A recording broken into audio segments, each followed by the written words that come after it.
Bonjour Nicolas Bay. Bonjour. Vous allez vous rendre aux côtés de Marine Le Pen à Budapest pour rencontrer Viktor Orban. Vous savez ce qu'on va dire. On va dire que vous marchez sur les pas d'Éric Zemmour qui était il y a un mois. Non, vous savez, Marine Le Pen, le Rassemblement national, moi-même au Parlement européen, nous avons des relations avec tous ceux qui, partout en Europe, aspirent à une autre vision de l'Europe et à l'organisation d'une Europe qui défende enfin nos nations et qui soit capable de protéger nos frontières.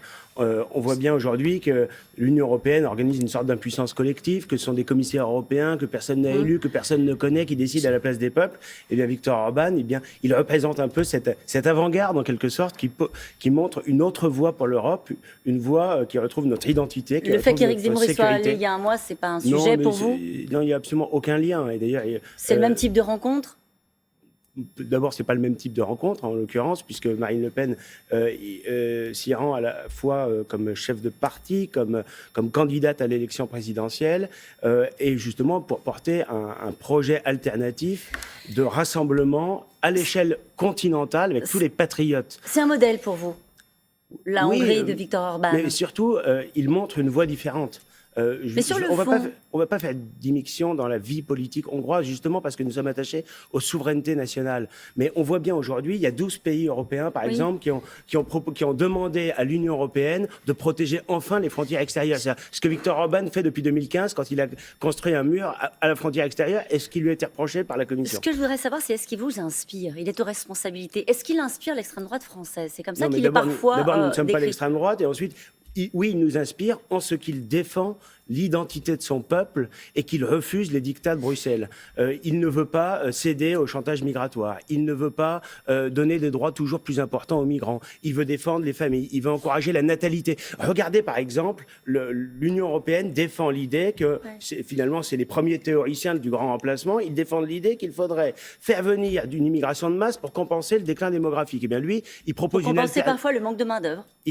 Oui, ce n'est pas le cas en l'occurrence en Hongrie, mais et lui, il propose exactement une autre voie, c'est-à-dire encourager la natalité par des mesures sociales, par des mesures fiscales et faire preuve d'une très grande fermeté en matière migratoire. Et quand il défend la frontière extérieure entre la Hongrie et la Serbie, eh bien, en réalité, il défend les intérêts de tous les Européens. Sur la question des valeurs, par exemple, Viktor Orban a organisé un référendum pour montrer que l'homosexualité, il ne fallait pas la montrer aux mineurs. Ce n'est pas exact. Ah bon? Vous savez, je connais très bien le sujet. J'étais il y a 10 jours à Budapest. J'ai rencontré pendant 3 jours des centaines de représentants de la société civile. Il n'y a pas eu un référendum sur le sujet? La plupart, c'était des opposants à Viktor Orban. Eh bien, ils n'ont pas été capables d'apporter une seule fois, pas une seule fois, des centaines de personnes, pas une seule fois la démonstration d'atteinte à l'état de droit en Hongrie. En l'occurrence, la loi à laquelle vous faites référence, c'est une loi qui vise à protéger les enfants. Mais protéger les enfants de contre la pédophilie. Et en effet, elle inclut un volet pour empêcher la propagande LGBT. C'est pas risqué de faire le lien entre l'homosexualité et la pédophilie? Non, c'est pas ça. Elle refuse la propagande LGBT dans les écoles. Eh bien, ça me semble tout à fait raisonnable. On devrait s'en inspirer. Sur la question des valeurs, vous êtes raccord, donc?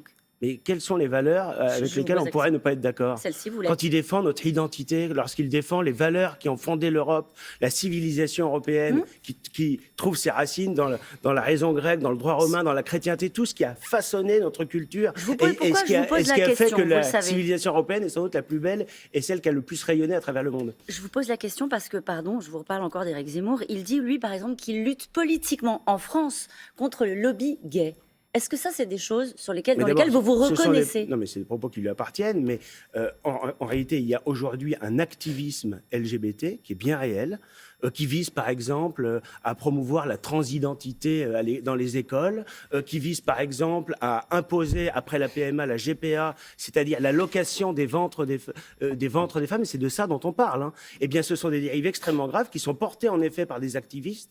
Et je pense qu'il faut les combattre. Donc, sur ce sujet-là, vous êtes plutôt raccord. Un mot sur la Turquie qui a renvoyé 10 ambassadeurs, dont le français, pour avoir demandé la libération de l'opposant Osman Kavala, emprisonné depuis 4 ans sans jugement. Comment est-ce que vous positionnez sur un sujet comme celui-ci? On voit bien que Erdogan multiplie les provocations. C'en est une? Oui, bien sûr, mais au milieu de dizaines d'autres depuis plusieurs années. Voilà, on voit qu'il fait du chantage migratoire, on voit qu'il capte des fonds européens et qu'il fait malgré tout du chantage contre les pays européens. On voit qu'il a une attitude extrêmement belliqueuse au Moyen-Orient, en Libye, en Syrie, en défendant plus ou moins discrètement, et parfois pas discrètement du tout, les factions islamistes, on voit qu'il défend d'autres intérêts que les Comment est-ce nôtres. qu'il faut le traiter? Eh bien, je crois qu'il faut en finir avec l'angélisme. Et il faut faire preuve de fermeté, faire le bras de fer avec lui. Regardez, par exemple, on est en union douanière depuis 1995 avec la Turquie. La Turquie fait des dizaines de milliards d'euros de commerce, de son commerce extérieur sur l'Europe. Eh bien, on aurait, en stoppant, par exemple, en remettant en cause cette union douanière, eh bien, on pourrait frapper évidemment la Turquie au portefeuille. Vous savez ce qu'il va dire, hein, Victor, le président turc, si on fait ça, Erdogan. il va dire, Erdogan, il va dire, je fais plus la surveillance Mais il ne le aux fait frontières. pas. En réalité, il ne le fait pas. Et regardez comme il a envoyé des dizaines de milliers de migrants sur la frontière grecque, par exemple, alors qu'il a empoché 6 milliards d'euros de l'Union européenne, soi-disant pour protéger les frontières.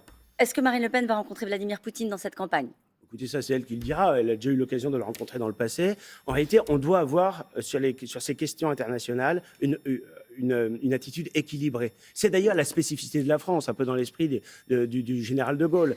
Nous devons être des non-alignés, être capables de parler avec tout le monde et sortir d'un schéma qui a consisté à multiplier les sanctions, par exemple, contre la Russie. Le résultat, c'est un embargo sur nos produits agricoles, par exemple, dont nous avons été les premières victimes. Et dans le même temps, d'ailleurs, les États-Unis ont développé plutôt leur volume commercial avec la Russie. Donc, il faut être capable de défendre nos intérêts. Là, il ne faut pas faire preuve d'angélisme. La Russie défend ses intérêts. Les États-Unis, on le voit, avec l'affaire des sous-marins, sont capables de défendre leurs intérêts. Le coup le plus dur qui a été porté en matière économique et industrielle à la France depuis des décennies par les États-Unis, ce n'est pas par Donald Trump il y a quelques années, c'est par Joe Biden, dont on célébrait par ailleurs le retour du multilatéralisme. On voit le résultat. Un mot sur les sondages. Le journal Ouest France a annoncé dans son éditorial que le journal ne réalisera plus aucun sondage pour ne pas participer à ce qu'ils appellent la grande manip. Il dénonce la fragilité du système, explique que les sondages détournent les médias, notamment de l'essentiel.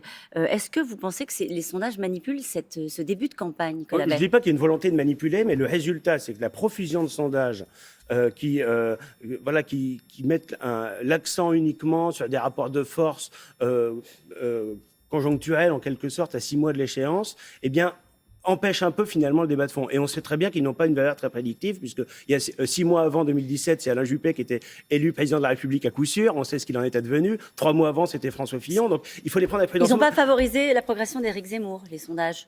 Je ne sais pas, peut-être qu'il y a un peu une volonté de pousser telle ou telle candidature. Vous y croyez vraiment? Vous savez, dans les sondages, moi, ce qui me paraît le plus important, c'est pas tant le plus 1, moins 1 des uns ou des autres sur la première page, c'est les pages suivantes, c'est-à-dire les préoccupations des Français. La préoccupation des Français, c'est sur la question de l'immigration de masse, sur l'insécurité qui en résulte. C'est le pouvoir d'achat, la préoccupation des Français en ce moment. Les deux grands sujets, on voit très bien, c'est à la fois l'état de notre économie, le pouvoir d'achat, en effet, vous avez raison de le souligner, le chômage qui reste à un niveau extrêmement élevé et risque d'augmenter dans les prochains mois. C'est une fiscalité qui est confiscatoire dans notre pays, qui empêche, qui asphyxie à la fois aussi bien les ménages que les entreprises. Et puis, c'est cette question absolument fondamentale de l'immigration massive. 400 000 entrées par an, plus de 400 000 entrées par an, 2 millions sous le quinquennat d'Emmanuel Macron, qui aujourd'hui aboutit à ce que les Français se sentent totalement dépossédés de leur propre pays. On le disait, en ce moment, les Français, ils parlent surtout du pouvoir d'achat. On le voit très, très souvent ici même sur ce plateau. C'est une préoccupation des Français, vous le savez. Bien sûr, il faut, pour leur redonner le pouvoir d'achat, au lieu de faire des chèques à répétition qui vont finir par gréver gravement les finances publiques, il faut évidemment baisser la fiscalité, et notamment la fiscalité sur les carburants, sur le fuel, sur le gaz, sur l'électricité, toutes les dépenses contraintes des Français. Non, ça n'a pas été fait. Non, mais Éric Zemmour estime que Marine Le Pen enferme l'électorat populaire dans un ghetto politique. Il dit que voter Marine Le Pen ne sert à rien. Comment est-ce que vous pouvez imaginer Je pense qu'il ne faut pas multiplier les petites attaques. Oui, il l'a dit, bien sûr. Vous savez... Je peux poser ma question ou pas? Excusez-moi, je vous laisse terminer. Est-ce qu'il est encore un allié potentiel?